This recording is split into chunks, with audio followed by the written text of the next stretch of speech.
Well, back in April of 2022, the city of Terrace was provided a federal and provincial grant where they could provide a staircase going up or down the Pump House Trail. This staircase is supposed to connect the bench to the inner parts of town, providing a gateway of accessibility. However, a large component of the trail is quite steep, and without stairs, other than those truly adventurous, it may be quite difficult to go down very comfortably. The expectation is for the staircase to cover the areas in white, especially around those tight corners. It took us a bit of time to get that work going, and it was shelved last year, and then we brought it back this year finally.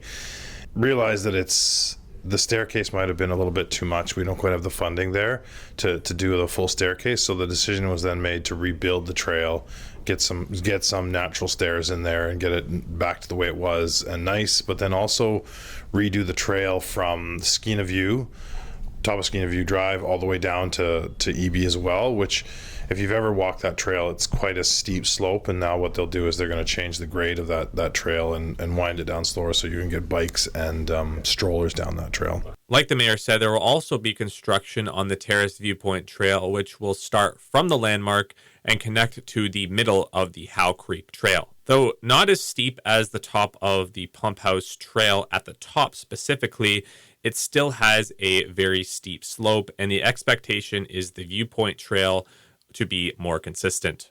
It's quite a steep trail and not the easiest trail for anybody with any mobility issues. I think it's a bit tough to go down as is, so it'll be nice that this one the grade is redone. It'll be a longer trail, so it'll be slower moving down. And like I say, folks on bikes and strollers can be able to navigate that trail as well. For much of the bench, many walkers or cyclists didn't want to use Lanphier Drive or Skeena View Drive due to the narrow roads. Though discussions have occurred on how the city can expand these drives, the focus remains on the trail's construction. So with Lanphier Hill, we're working on trying to create a new walking path there because it's so narrow, but it's financially it's going to be a big project, so it's something that we're looking at. It's on our radar.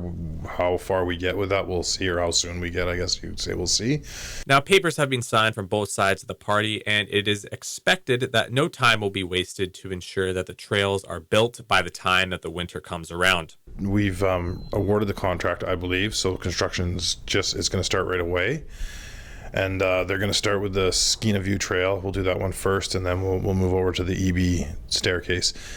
And so we should start to see trail closures now. And then the intent is to have both projects completed by early fall. Now, this plan has technically spanned over a 15-year period, and it took about 13 years for the grant to be awarded and almost 15 until the construction is able to get underway.